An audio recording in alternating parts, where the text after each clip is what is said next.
আজকে ছিল গণেশ চতুর্থী, আর দেখে দেখে আজকেই আমার একটা পরীক্ষা পড়তে হলো। তো সকালে বেরোনোর আগে একটা ভিডিও করছিলাম, আর তখন একটুও মন চাইছিল না যেতে। কি আর করব, পরীক্ষা তো যেতে হবে। তো সকাল সকাল স্টেশনেও চলে এসেছি, তো ট্রেনে করে চলে গিয়েছিলাম বারুইপুর। ওখান থেকেই বাস নিয়ে আমার যেতে হবে সেন্টারে, এটা ওই নরেন্দ্রপুর রামকৃষ্ণ মিশন। তো যেহেতু পরীক্ষা একটু আগেই বাড়ি থেকে বেরিয়েছিলাম, তো টাইমও হাতে ছিল।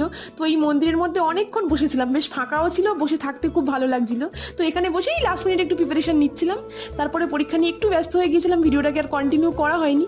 বুঝতে পারিনি যে এত তাড়াতাড়ি আমার পরীক্ষাটা কমপ্লিট হয়ে যাবে, কারণ 8 ঘন্টার মধ্যেই আমার সব কিছু কমপ্লিট হয়ে গিয়েছিল। প্রথমে তো ভেবেছিলাম এবছর হয়তো আমি পুজোটাই দিতে পারবো না, অঞ্জলি দিতে পারবো না, মানে মনটা একটু খারাপ লাগছিল। কিন্তু এত তাড়াতাড়ি সব হয়ে গিয়েছে যে আমি একদম ছুটতে ছুটতে তাড়াতাড়ি চলে এসেছিলাম আবার এখানে। তো এখানে সবার সাথে আমি সবটাই এনজয় করতে পেরেছি, কারণ যখন আসি তখন সবাই পুজোর সবে শুরু হয়েছে আর কি। তো এখানে হোম আরতি সব কিছুতেই আমি অ্যাটেন্ড করতে পেরেছি, আর সবার সাথে মিলে এগুলো করতে না খুব ভালো লাগে, যেহেতু ছোটো থেকে এগুলো করে আসছি। সবাইকে আরও একবার শুভ গণেশ চতুর্থী।